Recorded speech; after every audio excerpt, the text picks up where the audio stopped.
Subscribe कीजिए study physics 2020 और free PDF पाने के लिए ज्वाइन कीजिए हमारा Telegram group polytechnic applied physics second. आज हमें पढ़ना है एक समान चुंबकीय क्षेत्र के कारण धारावाही चालक पर बल। ठीक है, यानी force on a current carrying conductor due to a uniform magnetic field. यानी क्या पढ़ना है कि कोई धारावाही चालक जो कि एक समान चुंबकीय क्षेत्र में रखा हो तो उस पर लगने वाला बल, यानी कि इंग्लिश में बोलेंगे कि एक कोई करंट कैरिंग कंडक्टर एक यूनिफॉर्म मैग्नेटिक फील्ड में रखा हो तो उस पर कितना बल लगेगा, इसी को हमें स्टडी करना है यहाँ पर। ठीक है, तो देखिए क्या होता है, जैसा कि यहाँ देखिए लिखा है एक समान चुंबकीय क्षेत्र में रखे धारावाही चालक पर लगने वाला बल गतिमान आवेशित कणों पर लगने वाले लॉरेंज बल का परिणामी बल होता है। देखिए पहली बात तो यह है कि लॉरेंज बल इसके ठीक पहले वाले लेक्चर में हम पढ़ाए हैं, उस वक्त वीडियो को ज़रूर देख लीजिए। उस वीडियो का लिंक इस वीडियो के डिस्क्रिप्शन में आपको मिल जाएगा, उसको देख लेंगे तो ये ज़्यादा समझ में आएगा। ठीक है, तो आइए इसको समझते हैं। तो क्या कह रहा है कि तो देखिए इसको समझने के लिए देखिए लॉरेंज बल पहले आप पढ़ लेंगे। अब देखिए एक समान चुंबकीय क्षेत्र में धारावाही चालक की बात कर रहा है, तो धारावाही चालक जो हम कहेंगे कि मान लीजिए यहाँ पर एक धारावाही चालक ये कोई बना दिए, ये चालक हो गया धारावाही चालक। तो इसमें क्या होगा, इसमें बहुत सारे इलेक्ट्रॉन होंगे। ठीक है, यही इलेक्ट्रॉन आवेशित कण होंगे, आवेशित कण जिसको हम बोल रहे हैं ये इलेक्ट्रॉन ही होंगे जो आवेशित कण का काम कर रहे हैं।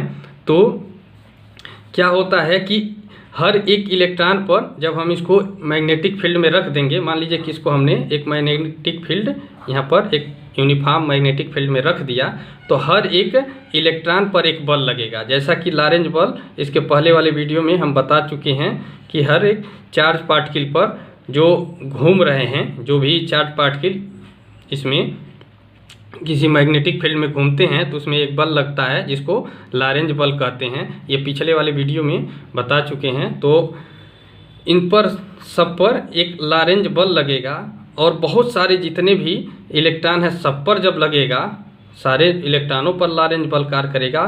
तो इन सारे बलों का जो परिणामी होगा, सारे इलेक्ट्रॉनों पर लगने वाले जो बल होंगे उन सभी बलों का जो परिणामी होगा वही इस धारावाही चालक पर, ये जो कंडक्टर है, ये करंट कैरिंग कंडक्टर है, इस पर लगने वाले बल के बराबर होगा।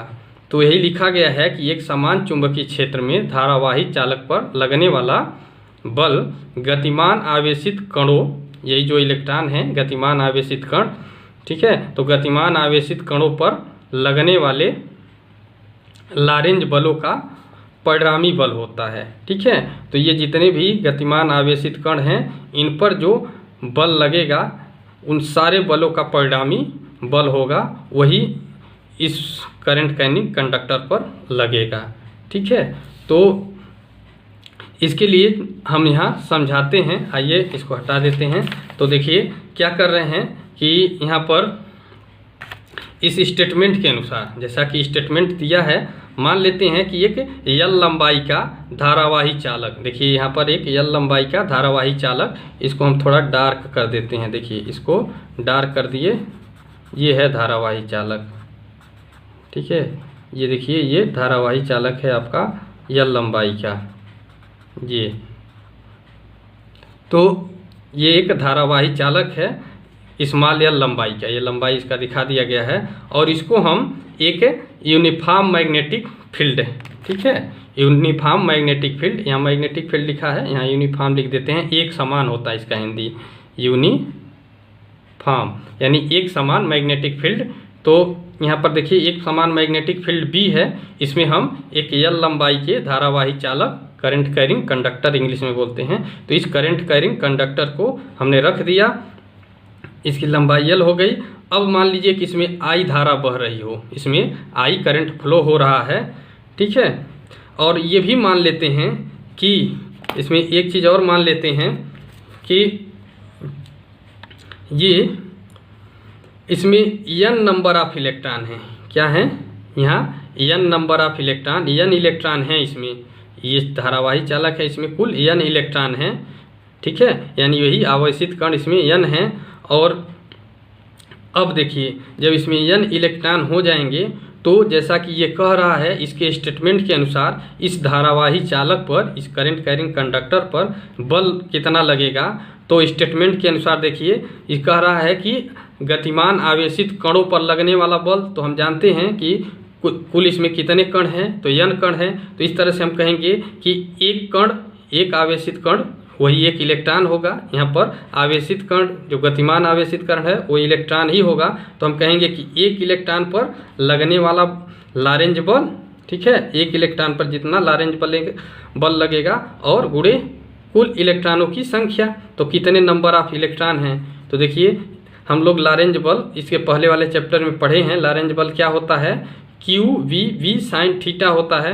तो यहाँ पर चूंकि आवेश जो है एक इलेक्ट्रॉन का लेंगे, तो एक इलेक्ट्रॉन का आवेश हमको पता है स्मॉल ई होता है, स्मॉल ई, जिसकी वैल्यू 1.6 × 10⁻⁻19 कूलाम होता है, ठीक है। तो यहाँ से हम Q की जगह पर E लिख देंगे।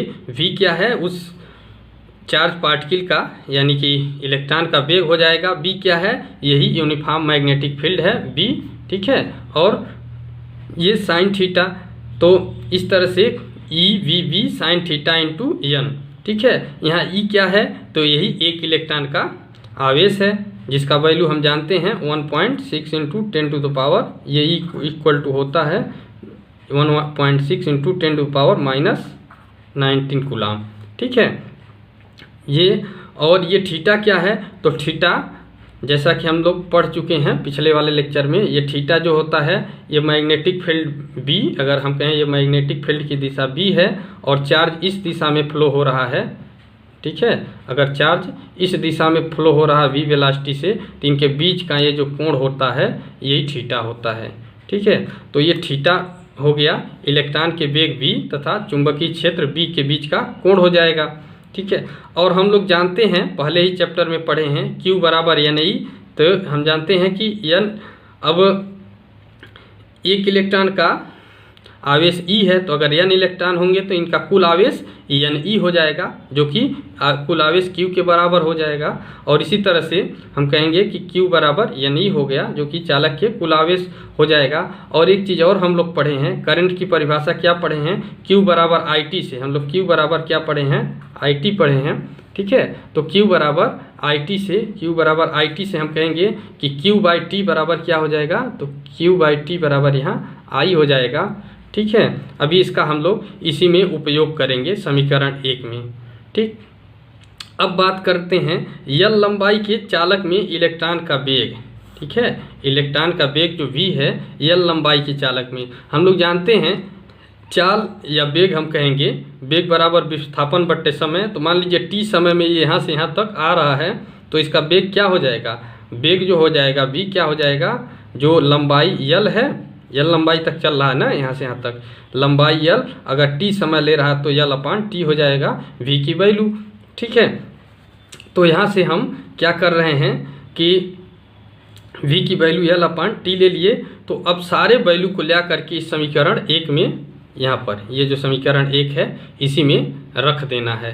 तो आइए समीकरण 1 में हम रखते हैं। तो देखिए ये समीकरण 1 से F = NE। अब देखिए यहाँ पर E है, ये E है और यहाँ पर N है, दोनों को एक साथ कर लीजिए, ठीक है। तो यहाँ पर क्या हो गया, NE एक साथ हो गया, ठीक। अब देखिए V की जगह पर L/T, जो V है उसकी जगह पर L/T कर दिए। और उसके बाद बाकी B भी रहेगा, साइन थीटा भी रहेगा, N को तो पहले एक साथ कर ही दिए। अब देखिए NE को अभी माने हैं, यहाँ से देखिए NE को क्या माने हैं, Q माने हैं। तो यहाँ से NE को हम Q मान लिए और ये जो T था इसको इसके साथ कर दिए, तो Q/T हो गया, ठीक है। अब ये बचा L, ये L इसको अलग कर दिए हैं, LB, और साइन थीटा इसको अलग रखे हैं।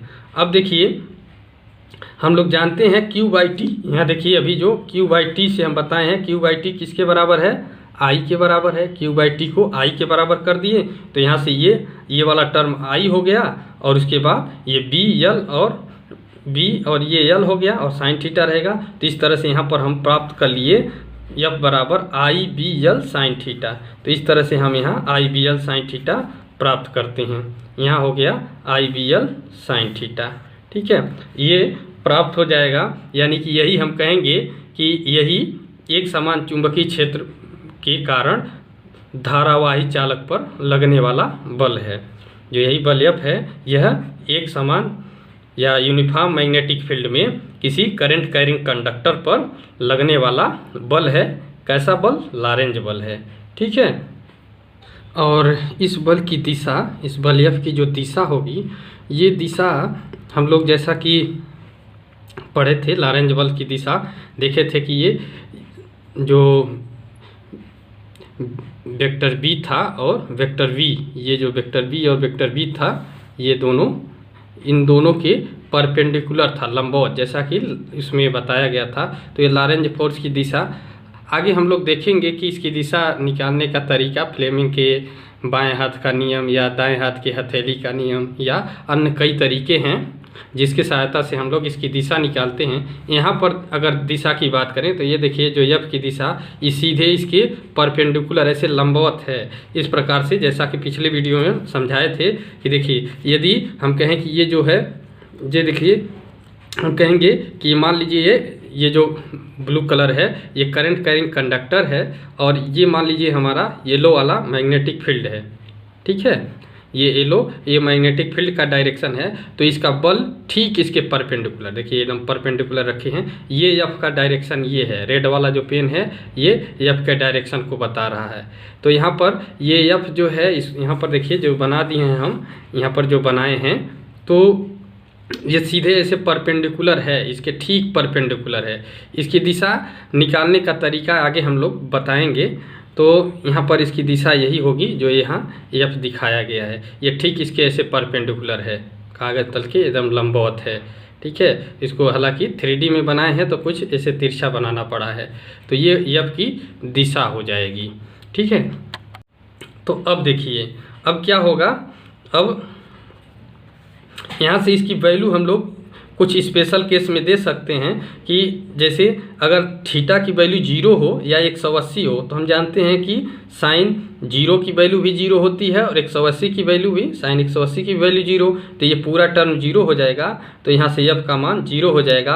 अर्थात दूसरे शब्दों में ये कह सकते हैं कि जब चार्ज पार्टिकल, ठीक है, उस करंट कैरिंग कंडक्टर का जो चार्ज पार्टिकल है वो मैग्नेटिक फील्ड के, ठीक है, यही देखिए, ये तो मैग्नेटिक फील्ड से यहाँ इस दिशा में है, तो हम कहेंगे या तो ये मैग्नेटिक फील्ड की दिशा में हो या इसके विपरीत में जब होगा तो इस पर मैग्नेटिक फील्ड का कोई प्रभाव नहीं पड़ेगा, यानी कोई भी बल उस पर कार्य नहीं करेगा या उस बल का मान शून्य होगा। एक निष्कर्ष तो ये निकला। ठीक है, और एक निष्कर्ष और निकल सकता है। देखिए, जब थीटा का मान 90 डिग्री हो, ये थीटा 90 डिग्री हो, यानी V और F जो है, ये सॉरी B और V ये दोनों एक दूसरे के परपेंडिकुलर हैं, यानी तब 90 डिग्री पर हों, 90 अंश पर दोनों परपेंडिकुलर होंगे, तो क्या होगा।